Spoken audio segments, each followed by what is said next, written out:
gimana ya, franchise yang terlalu dimilking biasanya kan Oh iya sih. makin ini ya makin nggak jelas ceritanya. nggak jelas kayak yang Makin banyak yang nggak penting. Fast Furious Fast gitu. Furious, kejar-kejaran mobil kayaknya tiap Semua hampir, film Mission iya, Impossible Mission ada. Cuma di sini dibikin lebih beda lagi iya, kan, iya. mobilnya jadi lebih kecil gitu kan. Kalau kemarin-kemarin kan mobilnya mobil Iya. biasa lah, sedan gitu kan. Ya karena kalau sekarang BMW tap innya lebih banyak duitnya daripada di tahun lalu.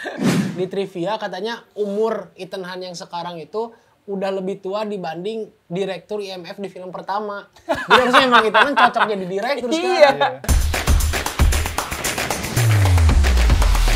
Yes, halo teman-teman semua, balik lagi bareng gua Nandika di Breakdown Bros Podcast episode 73, It's Nothing But Movies. So, ini adalah podcast yang bertemakan Mission Impossible, karena dua teman gue yang gue undang kali ini baru aja nonton film Mission Impossible Death Reckoning Part 1. Please welcome Helmi dan juga Rendra.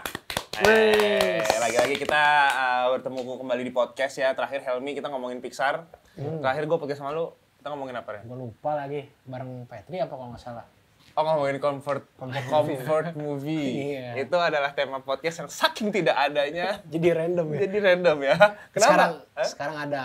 Oh, sekarang ada ya. Sekarang kita akan ngomongin Mission Impossible yang baru aja tayang di bioskop yang wow. Nampaknya ini adalah Mission Impossible ini kalau gue bisa bilang franchise film yang paling sukses ya, secara kualitas dan juga kuantitas ya. Iya sih. Film aksi. Franchise film action yang paling sukses. Menurut lu tapi pas lu pertama kali nonton, lu punya ekspektasi nggak sih sama Mission Impossible 7 ini? Kalau gua pas pertama kali sebelum nonton tuh karena gua baru mulai ngikutin banget dari zamannya Rogue Nation. Pas dari sana tuh gua ngeliat ini kayak bakal jadi franchise yang dibikin terus menerus gitu kan. Sebelumnya keluar yang Fallout ada Henry Cavill, gua ngikutin banget. Nah pas yang ketujuh ini bakal dibikin part 2, gue ngebayangin kayaknya ini bakal ngikutin formula Hollywood kayak biasanya gitu. Jadi gue sebenarnya agak ragu, takutnya dengan ada part 1, part 2 ini jadi film yang nanggung gitu kan. Tapi pas gue nonton, di luar ekspektasi gue, walaupun pakai embel-embel part 1, ternyata filmnya utuh gitu. Bisa dinikmatin, bahkan buat yang nggak ngikutin film-film sebelumnya. Jadi kayak si Tom Cruise itu tahu gitu apa yang penonton ingin. Ngasih aksi yang pas, ngasih dialog yang enak, dan filmnya jadi enak diikutin gitu yang Death Reckoning ini. Walaupun Tom Cruise sekarang umurnya udah 60 ya, 61 tahun ya. Tua ya. Wow, tapi dia masih epic banget sih adegan actionnya. Kalau lu, Mi, ekspektasi lu awalnya gimana? Gue tuh ngikutin dari yang ketiga terus sebenarnya kurang lebih sama kayak Rendra, cuma kalau gue agak pesimis karena gimana ya, franchise yang terlalu dimilking biasanya kan Oh iya sih. makin ini ya makin nggak jelas ceritanya. nggak jelas kayak Makin banyak yang nggak penting. Fast Furious Fast gitu. Furious. Frontalannya udah. Tapi ini beda kan Ini sih. beda. Kayak gue kemarin nonton ya masih enjoy aja. Iya. Masih enjoy maksudnya secara kualitas tuh bagus ya. Bagus. Malah bisa dibilang kalau dari segi kualitas, action ataupun apanya itu meningkat gitu loh setiap filmnya. Lebih megah, lebih spektakuler. Adegan apa dari Mission Impossible yang paling lu suka? Di film ini Di atau? film ini deh. Atau enggak, jangan di film ini. Yang selama 1 sampai 7 paling lu inget adegan mana? Nanti gue baru tanya di film Khususnya yang film Mission ini. Impossible 7 ini. Kalau dari overall gue paling suka yang dia terjun sama Henry Cavill. Oh, yang di Fallout. ya, 2018 berarti ya. 18. Itu real ya terjunnya. Itu one shot juga. One shot, iya. Keren banget. Gue penasaran Henry Cavill-nya terjun beneran juga. Dia Henry pakai Cavill-nya nggak ya? stuntman. Dia udah beri double berarti. Cuman Tom Cruise-nya doang yang beneran. Nyari Jadi body itu kalau nggak salah berempat. Anjir, Tom Cruise gila berempat ya. Tom Cruise, kameramen tuh berdua, yang depan belakang gitu kan, buat ngarangin. Satu lagi yang Body double-nya si Henry Henry Cavill. Cavill. Henry Cavill nggak mau. Enggak. Biasanya harusnya kalau Tom Cruise udah gue aja sendiri, harusnya kan ada anjir kok dia sendiri sih, gue harusnya ikut nih. Dari Fallout berarti lo ya? Fallout dia. Kalau gue sih bukan adegan aksi, justru yang paling ikonis itu waktu di film Mission Impossible 3, waktu misi di toilet di mana si Ethan Hunt nyamar jadi penjahatnya gitu loh. Oh, tahu gue. Jadi karakter apa? Jadi penjual senjata dan Ethan Hunt harus nyamar ngegantiin posisi si penjahat ini. Terus tiba-tiba ada bodyguardnya masuk ke toilet, terus si Ethan Hunt-nya kayak jangan masuk, padahal itu tuh lagi loading masukin suara tiruannya. Dan itu jadi sampai sekarang walaupun itu nggak spektakuler masih ikonis melekat lah di otak gua. Ya, Ketiga itu. sebenarnya kalau Mission Impossible dibilang realistis pun enggak. Karena judulnya aja Mission Impossible gitu. Jadi adegan apapun yang kita lihat di film ini itu pasti masih kita bisa terima karena emang judulnya Mission Impossible kan. Dan kalau menurut gua dia dari awal dari film pertamanya itu emang udah film yang mata-mata gitu loh yang udah nggak make sense sebenarnya. Sebenarnya nggak make sense kalau Nggak kita make sense. pikir-pikir kan. Beda kalau sama Fast Furious kan dari awal dia awalnya balapan terus kesini-sini kan berubah jadi superhero gitu kan. Iya. Berubah jadi komunitas dan keluarga ya kita jadi komunitas mobil yang ada dalam satu keluarga gitu kan. Oke, berarti Mission Impossible 7 lo bisa gue bilang film favorit lo dari franchise film Mission Impossible atau ada yang terbaik lagi? Ini gue bingung nih antara favorit karena gue baru nonton atau emang favorit karena kualitasnya melebihi film-film sebelumnya. Karena gue ngerasain ini tuh kedorong banget sama omongan orang yang bilang ini 10/10 lah, film masterpiece lah, Tom Cruise siap menyelamatkan sinema. Mungkin karena sebulan ini film-filmnya di Hollywood kurang kan.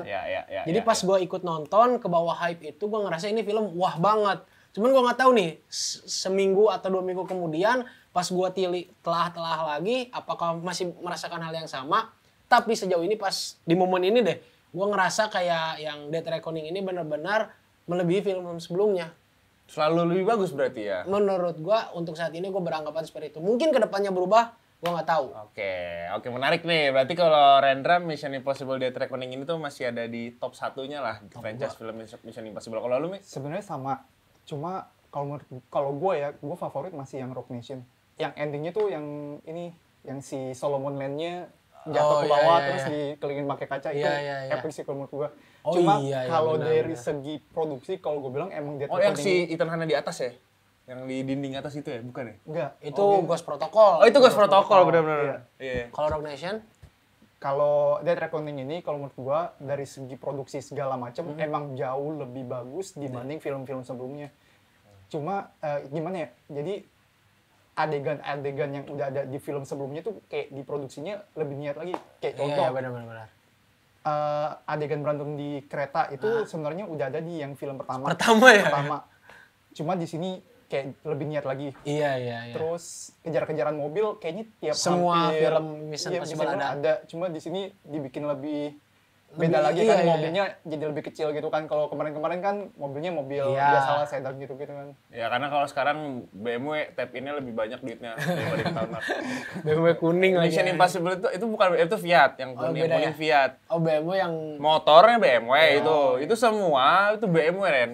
Yang dipakai itu semua BMW. Pokoknya Mission Impossible itu sama BMW, wah udah brotherhood lah mereka. Dari awal kalau nggak salah BMW itu udah ke mereka. Sampai yang di Ghost Protocol R90 itu motor gede BMW juga.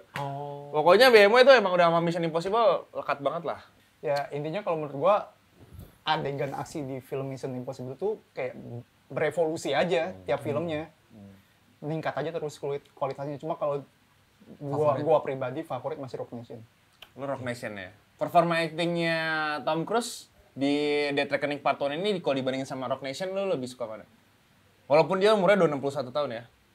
Sama sih. Sama ya? Dia tetap konsisten berarti ya? Iya. Gila ya. Berarti dari awal dari tahun berapa tuh ya? 98 berarti ya? Film yang pertama 96. Sampai sekarang actingnya tuh masih on point banget. Nggak pernah berubah gitu. Dan karakter sidekick yang baru, lu paling suka siapa kalau di Mission Impossible nih? Kan ada si Hayley Atwell, terus ada Ilsa. Lu paling suka siapa? Karakter pendampingnya. Film ketujuh aja deh. Film ketujuh gua sebenarnya masih Ilsa sih. Grace tuh agak ambigu gak sih, maksudnya dia mihak ke siapa awal-awal gitu kan. Pencuri lagi. Kayak yang di Mission Impossible 2. Iya. Nah, makanya pencuri. Di Mission Impossible 2 ada juga pencuri, di sini ada lagi pencuri, cuma karakternya lebih diniatin lagi sih. kan. Gue sempat lihat di TikTok soalnya. Kenapa? Ada konten kreator yang bilang pertama kali Mission Impossible ini ditayangin itu gambarnya tuh Tom Cruise jadi hijau kayak Hulk gitu, terus ada color correction yang banyak grainy gitu, jadi bintik-bintik gitu. Kacau banget pertama kali dirilis karena terus dia protes dong ke bioskopnya, kok kenapa film Mission Impossible kayak gini pertama kali tayang. Terus bioskop bilang, oh karena ini ada kita tuh pakai proyektornya tuh bla bla bla bla bla bla belum ini, jadi gue nggak bisa nayangin secara kualitasnya bagus gitu. Tapi sebenarnya kalau dari CGI, gue nilai pun Mission Impossible 7 ada emang ada sedikit kasarnya yang pas dia di kereta yang bawahnya bolong. Iya. Itu masih kerasa banget sih menurut gue. Iya, Sebenarnya pas yang dia lompat tebing pakai motor itu juga si jalanannya itu. Kan Itu masih tuh yang ada berarti kalau aslinya ada track ya aslinya harusnya. tracknya gitu kan. Iya, Bukan jujur. tebing beneran kan. jujur masih ada minusnya CGI-nya tuh, masih kerasa banget. Kalau menurut lu CGI-nya seperti apa, Ren? Kalau gua mungkin karena fokus di film ini bukan untuk jadiin CGI sebagai makanan utama gitu ya. Kayak CGI cuman kayak pelapis-pelapis Iya, tipis. iya. Gua nggak nitpick atau gua nggak ngelihat ke arah itu. Jadi gua nggak nangkep film ini punya minus di level CGI. Tapi kalau mungkin kayak yang lo tunjukin atau kayak yang Helmi tunjukin, setelah gue nonton, mungkin nanti setelah gue nonton ulang, bisa jadi gue ngeliat, oh iya benar juga. Tapi gue nggak ngeh sih pas nonton pertama kali. Masih nggak ngeh soalnya. Masih nggak ngeh. Iya. Tapi gue ngeh tuh karena, ini gue balik lagi ya, menurut gue pun di film Mission Impossible Dead Reckoning Part 1 ini 1/4 film rada dragging. Di awal-awal ya? Awal-awal. Misi ya? Gue ngerasa banget, jujur aja lah gue ngerasa banget, anjir ngantuk juga ya gitu. 3 jam lah ya. Mendengarkan dialog-dialog tentang, untuk menjelaskan apa itu entity gitu. Lama sekali ini, apa sih entity ini tuh gitu kan. Tapi setengahnya dibayar lah. Iya, Setengah film ke depan dibayar semua full action. Wah Dar gila. der dor lah ya. Dar der dor, iya. Bahkan dari awal tuh gue pas opening aja, anjir keren. Tapi lama-lama dialognya tuh banyak tuh. Dari gue kira ini film jelek.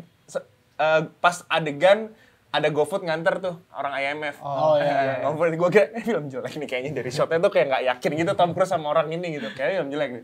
Ternyata setengah film, wah gila keren banget sih. Gue setuju sih kalau sekarang Mission Impossible Dead Reckoning ini tuh jadi salah satu film Mission Impossible yang terbaik lah ya. Iya. Nah penasaran gue, nanti ekspektasi lu sama Mission Impossible yang Dead Reckoning Part 2 tuh apa? Ethan Hunt melakukan apa lagi di umur dia yang udah 270 Gue sempat tahun? lihat bocorannya lagi. Oh iya? Jadi dia Ya udah, nggak ini, apa-apa. lompat dari pesawat ke pesawat gitu. Anjing! Kayak di sayapnya pesawat gitu. Anjir. Jadi Serius? kalau nggak salah masih latihan, gue nggak tahu ya masih latihan atau udah syuting, cuma kayak gitu. Pesawat ke pesawat? Iya. Wah, sangat Pesawat amat itu pesawat yang impossible. ada baling-balingnya gitu, bukan pesawat Airbus. Iya, yang- Cessna gitu Cessna, kan. Cessna. Cessna. Pesawat tua gitu ya? Wah gila. Anjir. Berarti udah kelar ya berarti syutingnya? Apa?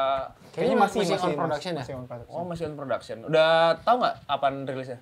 Juni 2024 tahun Oh tahun depan. Mas tahun depan. Lu berharap adegan actionnya makin di-explore lagi ya? Makin gila lah ya. Loncat pesawat-pesawat gitu kan. Panjat tebing, loncat tebing ke bawah kan udah ya kan. Nah, pesawat ke pesawat belum tuh Ren. Mungkin ini karena film terakhir kali ya. Tapi ada kemungkinan Enggak, jadi jadi- penutup nggak sih? Enggak ya? Kemarin tuh sutradaranya siapa? Lupa gua. Christopher McQuarrie. McQuarrie. Bilang McQuarrie. McQuarrie ya. Katanya ini nggak jadi yang Nggak jadi- terakhir. Anjing jadi Mereka tuh Anjir! udah planning buat film lagi. Jadi selanjutnya. Dead Reckoning Part 2 apa Dead Reckoning Part 3 atau beda lagi? Beda juga? lagi. Oh beda lagi. Oh jadi dari rekening itu ada 2 part. Abis. Awalnya emang ini tuh diniatin buat jadi Penutup. penutupnya cerita si Ethan Ethan Hunt. Soalnya memang di kebanyakan film kayak gitu kan. Maksudnya Iya. kalau di akhir pasti ada 2 part kan. Misalkan Iya. kayak Harry Potter ada 2 part, Fast X juga kan. Oh, Fast X 3 malah. Nggak jelas. Terus. Cuma ya kayaknya mungkin Tom Cruise-nya juga belum mau udahan ya. Jadi ya Gila udah. tuh orang. Oh iya, apalagi kemarin pas interview dia bilang terinspirasi sama Harrison Ford Harrison yang Ford. meranin Indiana Jones sampai umur 80. Jadi dia pengen jadi Ethan Hunt sampai umur 80 cuy. Anjrit. Dan itu udah pasti budgetnya diada-adain sama produsernya. Iyalah. Iyalah gila. Berarti si Ethan Hunt itu sampai umur 80 bukan jadi agent lagi tuh, Ren. Nggak tahu tuh, Itu harusnya- udah jadi yang punya IMF anjir. Harusnya sih ya udah jadi direktur kan. Direktur lah lebih cocok dibanding dia jadi agent. Malah gua nonton di Jadi aneh. di trivia katanya umur Ethan Hunt yang sekarang itu udah lebih tua dibanding direktur IMF di film pertama. Jadi harusnya emang Ethan Hunt cocok jadi direktur Iya. sekarang. Ketuaan Ketuaan. jadi direktur gitu. Dan Mission Impossible tuh, ini tapi Helmian tadi udah kan, dia pengen adegan yang jauh lebih explore lagi. Nah, lu dulu deh. Oh kalau Gue juga ada pendapat, tapi setelah pendapat lu deh. Kalau gue lebih pengen ini sih ada apa ya, misi yang mencuri ke dalam brankas lagi gitu ya, kayak balik ke basic. Tapi kalau misalnya action mah gue nyerahin ke Tom Cruise karena dia emang udah paling ngerti dan paling tahu kondisi. Cuman gue kasihan aja sama sutradara, kayak deg-degan gak sih kayak ngeliat aktor utama harus terjun gitu. Pas ngeliat behind the scene-nya Mission Impossible 7 juga kayak dia, syukurlah berhasil. Maksudnya yang terjun tuh langsung si Tom Cruise-nya, nggak pakai body double. Kalau body double mungkin hari kayak pertama kan. Alhamdulillah. Syutingnya hari pertama. Kalau udah tamat udah nggak jadi. Kalau Tom Cruise-nya mati udah. Filmnya nggak ada. Apalagi kan kalau menurut gua nih nanti Death Reckoning misalkan part 2 atau selanjutnya, jangan part 2 ada part 2 kayaknya masih udah ada tuh skripnya ya. Mungkin gua berharap selanjutnya Mission Impossible tuh butuh banget crossover. Oh anjing gitu. Semua franchise di crossoverin ya. Crossover sama universe-nya Armor of God-nya Jackie Chan misalkan. Kan Jackie Chan seru tuh. Seru sih. Sama-sama tua kan, terus action udah hatam juga kan Jackie Chan kan kalau silat-silat gitu lawannya Ethan Hunt. Gue pengen itu terjadi. Tapi kalau gue kemarin nonton yang Death Reckoning, gue ngeliat satu karakter yang kayaknya nggak begitu pas buat masuk ke franchise-nya Mission Impossible dan malah pas buat masuk ke franchise lain. Karakternya si Pom Clementine Di Paris. Si Paris. Menurut gue dia lebih cocok jadi karakter di film John Wick. Dengan wajah yang diwarnain gitu, terus bertarungnya make besi. Iya benar. Lebih cocok di John Wick anjir. Kalau misalnya Mission Impossible kan yang eksentrik itu lebih ke teknologi sama aksi terjun-terjunnya. Tapi kalau karakter yang looks-nya kayak gitu, entah itu jadi ke John Wick atau ke Night Comes for Us misalnya gitu kan yang kayak dandanannya serem, terus rambutnya lepek, gila gitu tongkat, terus ada psycho. Harley Quinn gitu. Ya, Harley Quinn look alike. Itu cocok sih emang di John Wick. Tapi Pom Clementine beda banget ya. Iya anjir. Mantis. Iya. Ya dia berhasil lepas dari Mantis lah, ya kan. Kira-kira lu berharap Mission Impossible ini tuh berakhir di angka berapa? Kan udah 7 nih. Sebenernya gue 8 aja udah. Iya ya. Mungkin kalau misalnya dari yang Death Reckoning ini jadi satu, misalnya Death Reckoning 1, Death Reckoning 2 tuh jadi satu, berarti itu yang 7-8. Seenggaknya satu lagi lah udah, tapi bener-bener yang tamat gitu. Entah itu happy ending atau enggak. Kalaupun lanjut ke Mission Impossible lain, jangan Ethan Hunt lain. Jangan Ethan lagi, kayak ini aja ya, James Bond. Sama No Time to Die. Ganti gitu. Anjir, Mati iya tamat. juga ya. Kalau kayak James Bond itu lebih banyak pilihan sih sebenarnya. Siapa aja bisa ya. Tapi ya itu resikonya ya kualitas lo jadi iya sih. Kacau banget, bisa kacau banget, tapi bisa bagus banget juga gitu, tergantung siapa yang meranin dan siapa yang sutradarain sih menurut gua. Kalau film action gitu tuh ya faktor pertama yang gua pikirin dan pasti berpengaruh sama filmnya adalah aktor utama tuh udah pasti kan, karena dia yang bawa penonton, dia yang action, dia yang baca skrip yang paling banyak, pasti dia kalau di film action. Adegan yang ekstrem juga dia. Sama sutradaranya harus bonding gitu kan. Iya sih, apalagi ya. Mission Impossible gini kan bisa dibilang box office lah ya. Banyak banget gitu yang udah punya fanbase-nya, yang udah ada fanbase-nya gitu. Kalau mereka tuh penganut Tom Cruise gitu. Pasti Iya mereka sih. nonton Mission Impossible Iya, iya, gitu. betul. Sebenarnya Mission Impossible sama Tom Cruise udah jadi kayak Nggak bisa sebenarnya dilepas nggak bisa dilepas. sebenarnya. Iya juga sih ya, susah Jadi ya. kesatuan gitu. Kalau dia diganti pun pasti fanbase-nya bakalan cabut. Iya sama sih, bener pasti juga. Mission Impossible dihujat, gue yakin. Ya. Ya udah mending tamat aja gitu, tapi Iya, udah. jangan kejauhan sampai ke 10. Ntar kayak Mission Impossible X. anjing. X. Oke, terakhir nih. Nah, kalian kan penyuka film action kan, pasti kan? Yes, Ya. betul. Kalau gue pengen nanya ke lu, satu adegan action yang paling ikonis menurut lo, ada nggak? Selain Mission Impossible nggak apa-apa, adegan action yang menurut lo nih paling memorable ketika lu rewind back lagi. Ada nggak satu adegan action? Oh, kalau gue ini sih satu adegan yang benar-benar merubah definisi film action di Hollywood. Dan itu bukan dari Hollywood. Oke. Film The Raid. Oh iya. Adegan The Raid di setuju. hallway scene itu yang kayak benar-benar ngerubah. Kalau misalnya zaman dulu film Hollywood, walaupun gak semua ya, Hollywood yang pure Hollywood itu adegan actionnya rata-rata banyak cut to cut-nya. Ya. Tapi dengan adanya The Raid bikin adegan itu lebih tiga dimensi malah. Jadi kita tahu apa yang terjadi, apa yang bakal dilakuin sama karakternya. Dan menurut gua The Raid benar-benar berpengaruh sampai sekarang. Gua masih seneng gitu nonton lagi. Banyak film-film yang berpengaruh dan ngikutin The Raid gitu cara Terpengaruh actionnya. The Raid, ya, ya, terpengaruh sama adegan actionnya The Raid karena dari segi benar dia jarang ada cut-to-cutnya dan dia lebih mengekspor kamera movement. Yes, Karena betul. lama kan, adegannya Iya, lama, iya. long take gitu kan, dan itu benar-benar berpengaruh lah di industri Hollywood sana. Lu Mi, ada nggak satu adegan action yang menurut lo? Gue bukan film sih, series. Series. Daredevil. Oh iya ya. Daredevil yang Daredevil. season 3 yang pasti Matt Murdock-nya di penjara, terus si Kingpin-nya udah tahu identitas dia siapa, Oh, iya. akhirnya narapidananya dilepasin semua, terus nyerang dia. All in berdarah-darah. Iya, Itu juga iya. one shot gua, dan gue pikir Kayaknya kayaknya terpengaruh dari The Raid. Terpengaruh sama film. Iya ya, tapi bener loh.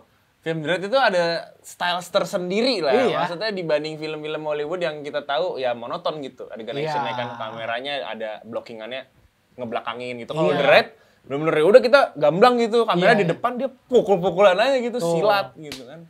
Bahkan level Shang-Chi nih, kan film Shang-Chi. Ah. Shang-Chi itu bilang terinspirasi sama adegan action di The Winter Soldier. Sedangkan si Joe Russo sama Anthony Russo juga bilang film Winter Soldier terinspirasi dari adegan aksi di The Raid. Jadi bisa dibilang juga MCU adegan aksi yang Paul-nya itu ya terpengaruh dari The Raid. Oke, iya bisa Game dibilang kayak changing gitu. lah itu bisa dibilang. Iya masuk dalam film action yang berpengaruh ya. Yes, betul. Masuk dalam kategori itu. Oke, ayo terakhir gue nanya, rating lu buat Mission Impossible berapa? gue kemarin 4/5, 4 4K. per 5. 4K. Lu setuju? Gue setuju sih, Oke. 4K. Terakhir. Karena nggak sesempurna yang dibilang 10/10 gitu loh. Ah. Ada beberapa hal yang terlalu repetitif dan kayak lo bilang agak kalau versi lu kan dragging di awal, kalau versi gua agak bingung gitu ini goalsnya mau kemana di awal Lu kayak pasti mencari tahu apa Iya. yang dia lawan. Iya, itu Iya, kayak ini itu apa, makanya ini gue ending itu mempertanyakan gimana itu. gitu. Oke. Lu setuju 4 per 5 berarti Mission Impossible ya? 4K lah. Ya. Terakhir harapan kalian sama Ethan Hunt di kalau dia Tom Cruise nonton podcast ini apa? Waduh. Terakhir kalau lu mau ngomong sama Tom Cruise, Ren. Coba explore jangan ke Eropa mulu gitu. Kali-kali ke Asia, mungkin ke Indonesia. Banyak tempat yang Iya. bisa jadi seru untuk dilakukan aksi di Betul. sana, gitu. Tom Cruise, kamu adalah aktor yang berpengaruh untuk sistem sharing budget dalam satu film. Keren Jadi, banget Tom Cruise ya. mantap. Ya, mantap, udah umur 80 masih bisa, umur 60. 61 masih bisa berpengaruh sama sistem sharing budget dalam pendapatan film. Itu bagus-bagus. Kalau ini film aktor-aktor film action yang dimanfaatin, ikutin cara Tom Cruise aja. Ambillah 5% dari franchise film lo ya. Oke, jadi itu dia review kita dan obrolan kita tentang Mission Impossible. Terima kasih banyak sekali lagi. Good luck kalian Thank you, selalu. thank you. Sukses juga teman-teman juga di rumah. Terima kasih yang udah nonton. Kameramen terima kasih. Bapak produser di depan produser di sini ya. Terima kasih banyak. Nanti kira-kira minggu depan kalian request guest-nya siapa? Kalau gua pengennya siapa ya? Kemarin tuh siapa sih bintang tamunya? Kemarin Dwayne Johnson. Dwayne Johnson. Gue lagi ngomongin. Oh, Cillian Murphy. Cillian Murphy. Minggu depan Cillian Murphy. Ketemuin sama Margot Robbie. Minggu depan gue undang Barbenheimer. Cillian Murphy dan juga Margot Robbie. Insya Allah akan jadi berkah untuk podcast ini ya. Amin. Jadi sampai jumpa di podcast minggu depan. Ada Cillian Murphy sama Margot Robbie. Manika pamit, Rendra pamit, Helmi pamit. Sampai bertemu guys. Bye-bye. Yo.